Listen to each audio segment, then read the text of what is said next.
Hey guys, well, my September 28th DVD update, where I talk about all the DVDs and Blu-rays I've gotten over the past, I think it's been about 3 weeks. Now, I'm going to show most of the stuff I've got, but I've got a pile, though, of a bunch of stuff that I haven't seen. Basically, what I'm going to do is, if I've seen the movie before, I'll show the Blu-ray and things like that, or if I've just recently watched it. But basically, the stuff that I don't show, and I'll be holding off from now on the way I do these, is stuff I haven't gotten to watch yet. So I don't really want to show something if I haven't watched it. The first one I got... Now, this just came out, I think yesterday, and I had it ordered from Amazon. I didn't get to look and see if the stores had it or anything like that. And it's Nightmare on Elm Street 2 and 3, the Blu-ray set. I know a lot of people are waiting for a box set of, the Blu-rays. I'm sure at some point they're going to put these out, and I actually, because this came out, I had to buy the first one on Blu-ray, because I didn't have that. Because I thought I might wait for the box set, originally, but I'm like, it's going to take forever. And it doesn't really matter to me about things in the box set. It's just, I just would rather just have the things. But, I always sort of liked the second movie the best. I know a lot of people, have had problems with it and things like that. I don't know. I've always liked it. I liked the music in it. I liked it. It had a real extreme 80s feel to it, even more than the first movie. And it's basically about the character who's basically being, possessed and taken over by Freddy. And I don't know. I really liked it. And the third one was, I think the third one was the one at the sleep clinic. Then they were being haunted. I always mix the third and fourth one up a little bit because I think it had the same characters.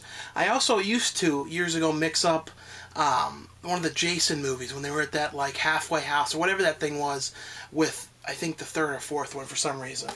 The next one I got is Bridesmaids, and I don't know, I like this. A lot of people say it's like the female. I always keep looking back to make sure I'm lying, because with these cameras there's no screen anymore, so I'm sort of just hoping, I'm in the right spot. And hoping that the lighting works. I have to do a lot of tests before. But, I don't know, I really like this. It's about, Kristen Wiig, who's, she's basically going to be the bridesmaid to her friend's wedding, and they're trying to put the thing together, and she's trying to help plan it, but things keep going wrong, and all kinds of problems happen along the way. And, I don't know, I thought it was really good. It's not one you can really explain a whole lot, but, also the guy from Little Britain was in this, that guy, who's also in, Come Fly With Me. I was glad to see him in this.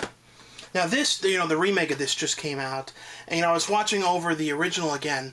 There's a lot of scenes in the, remake that, took the lines line for line, and really, a lot of remakes, change things a lot, or, change the structuring of the scenes. There's a couple sequences in the remake that were really the same exactly. I don't know, but in the original version of Straw Dogs, it was set in Europe. I can't remember where in Europe it was. But the remake is in a sort of some kind of backwards kind of town where everybody sort of knows each other, but they're all kind of rude and stuff. I don't know, it's kind of hard to explain, but I don't know, I like the original one. I always liked Susan George. I liked Dustin Hoffman. The remake was okay, nothing amazing. I don't know, if you're going to see the movie, I would recommend seeing the original one. Now these I just got. I didn't get to even open half of these. But, I've seen these movies a million times, especially the second one. Scary Movie 2, and a lot of people have, always say how much they hate this, but then, the other ones came out, and they're like, oh, it wasn't that bad. But I remember when I was in school when this first came out, everybody's like, oh, that movie's horrible. And I'm thinking, wow, I love this movie. But it's basically it's a spoof of, The Haunting, and that was the main setting of it, was the Haunting movie. I don't even know if I ever watched the, remake version, which is more they were spoofing. What else did they spoof in this? The Exorcist.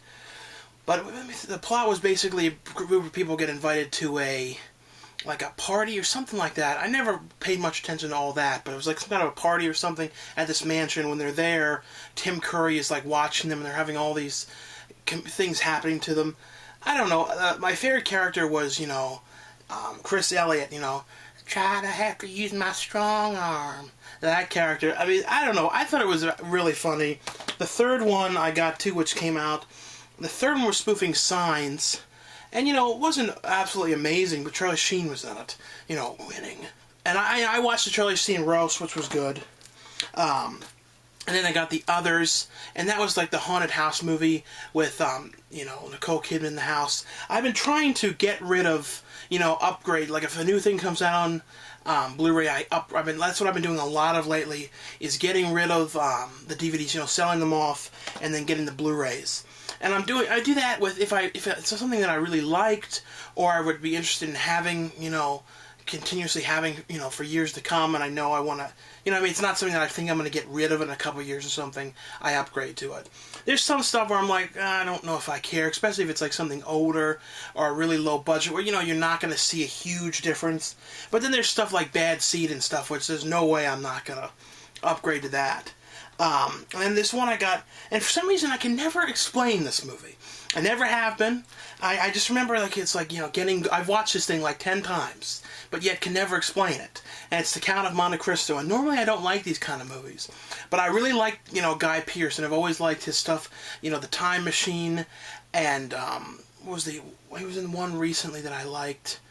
Then he was also in Ravenous, which was one of my favorite movies. And, this was like the one guy getting arrested and then he, looking for gold, and he's in jail trying to get out. Well, I sort of explained it.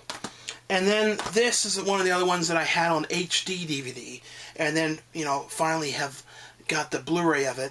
And I'm not a huge Shia LaBeouf fan, but I don't know, I kind of like this movie. And it was, him, and he basically gets in house arrest because he does something bad, and he has to stay in the house and wear that bracelet where if he leaves too far from the house, the police are going to be called. And I remember I talked about this in the Donna Murph video years ago, and they used a clip of us talking about it, me and MJ, as the Donna Murph characters, on the show Google Current on that channel. And, the way they talked about it was a little weird, but it was kind of interesting that, they used our stuff in it. And, they used our stuff, but, our stuff was, the only one anyone had ever seen before. All the other ones were people who just did, a review once, and that was it. So I kind of felt like they, just wanted to use our clip, and then found these. This is, back before people were really doing reviews. If they did this now, there had been so many, reviews of it. But, doing video reviews, I mean. But, this is alright. It's basically, there's someone, he sees something going on. It's basically like Rear Window. He sees something going on across the street, gets this idea that his neighbor, who's the guy from the Langoliers, and I always have liked that guy, has killed somebody. He starts getting convinced he's killed somebody, and people start thinking he's crazy. And that's basically the plot of it. Now this one, I'd never had such a problem checking something out at Walmart in my life. And, it's weird, it's not listed, or at least as of yet, I haven't seen any listings for it, for the Blu-ray of it. And, this is a movie I grew up as a kid, and, I had a full-screen crappy version of it. And, this is just a movie that I always loved as a kid, and I definitely would watch it again. And it's the Milo and Otis movie with the dogs and stuff. It's just a sweet movie. I like Dudley Moore. I'd be interested in seeing the Japanese version of it at some point, but I don't think they're ever going to put it out. In America. I know, there's all this stuff behind this movie with things happening with the animals and mistreatment and stuff, which is kind of upsetting when you watch it now and you know about all that. But I don't know, it's when I think of, childhood, this is it's from 89. It's one of those movies I think of. I think I was 4 when I watched this. And it's just something I, just really liked. But the Blu-ray doesn't seem to be out anywhere else. But when I was checking it out, it wasn't in the system. It was this huge to-do. They all kept coming over. You wanted it, and then the one woman wouldn't open up any other lines, so there's people standing there. And I'm thinking, well, I haven't seen this anywhere else. What if this is impossible to get? Next one I got, I can't remember where I got this. I got this cheap somewhere, and it was Doomsday. And I just felt like watching it again. It's basically, I mixed this up with that other one. I know it was this kind of closed off, I think it was criminals and stuff in this closed off jail kind of community. Kind of like District 9. But they go in there to try and do something. I don't remember what. And as I said, I need to watch this again. Now, Halloween 2, I basically got this because everyone kept telling me about the Terror on the Isles documentary on this. It's definitely worth it for that, too. It's basically like a, clip thing of all these clips strewn together from all the horror a bunch of horror movies. It was made in 86 or 84, And, you see a lot of people, if you look in the audience, you see a couple, people you'd recognize from 80s stuff in the crowd. But it's basically them showing all the top or most of the well-known horror movies. And they don't, one thing they wish they would have done was put a title of what the movies were. Because there's like one or two in there. Not a lot. Most of them I've seen. But I'm like, what was that from? But that's a really cool documentary. Down in Presence is in it. And they're basically sitting in like a movie theater watching this stuff. The movie theater footage I liked a lot. And this is another one that I got that I had, didn't have, and that was The Prestige. And I can't explain it. Some of these, I'm sorry, I just can't explain them too well. Because otherwise, if I try and explain them, I end up saying the wrong person's name. Like I do that, and then I'm like, oh, why the hell did I do that? Like saying, Clint Eastwood was a star of the original True Grit. And I knew it was John Wayne. But I was rushing through this because I was fetting here. It's 88 degrees in this room. And every time I shut this door in here, because they can't have the air on, and it starts to become like a boiled clam in here. But now this one's definitely, if you're interested in independent filmmaking, you're interested in making your own films, producing films, things like that, or you're an actor just interested in things like that, or you just like, the making of movies, or you're just a trauma fan, and you definitely should get this. It is Produce Your Own Movie. And it's, Lloyd Kaufman, and my favorite stuff has always been on these sets. And luckily enough, this one has a whole ton of it. Lloyd Kaufman, when he goes to the film sets and films like a blog, talking to the directors and talking to the actors and stuff, and it's him on a number of different sets. I don't know, I really love those set, the video blogs that he does. Hopefully, I would love to see a whole set of, like, basically Lloyd on set, like a DVD of that, with everything he's ever done, from the beginning since he started doing video blogs, like a 3-disc set of all that, like, rare, obscure ones he's never put out, for just, even if they're really small movies, like, that have never even, come out, things like that. I just love those things. He also interviews a number of, directors and producers and things like that, but this is definitely one I would pick up. I think there's a new one coming out soon. It advertised it on here. I don't know when it's coming out, but I think it's scripting or something like that. A new one coming out. And the next one I got, and Lloyd's actually in this in a cameo, and it's Herschel Gordon Lewis's The Uh-Oh Show. And a good friend of mine, Beth Bombshell, has an appearance in this movie as well. And it's basically about a game show where, if you're playing the game, you have the chance to win these really good prizes, and you have to spin this wheel, kind of like Price is Right and things like that. But the wheel, if you end up having to spin this wheel, is bad. 'Cause it's like cut off your arm, cut off your leg, cut off your Norwegians, all that kind of stuff. And it becomes basically the biggest TV show around. And, the movie stars Brooke McCarter from The Lost Boys, and, independent, icon Joe Wynkoop is in it. Definitely, though, check this out. I thought it was a really fun movie. And, I think it's Herschel Gordon Lewis's first movie, I think in like 10 years, because I know he did Blood Feast 2, but he doesn't usually say he did that. So I don't know if he did or didn't do Blood Feast 2. I think he did at the time, but it didn't turn out that good, so he said he didn't. But I don't know, I liked Blood Feast 2. But I would definitely check out The Uh-Oh Show. I think it's a really fun movie. And it's definitely, and if you want to see Beth Bombshell in a movie, and you want to see a movie that Lloyd Kaufman plays a really funny role of a pimp in it. The next one I got, and a lot of people were like, you didn't get this last time, and it's Hey Arnold. Another one of the shows I watched as a kid. I think I was, how old was I when this was on? I think 11 when it started. Now this one I was really excited to watch. I loved the first season of this show. And, a lot of people said, in the reviews, because I read them after I watched it, this group didn't really do a whole lot, to actually try and, do a good job here.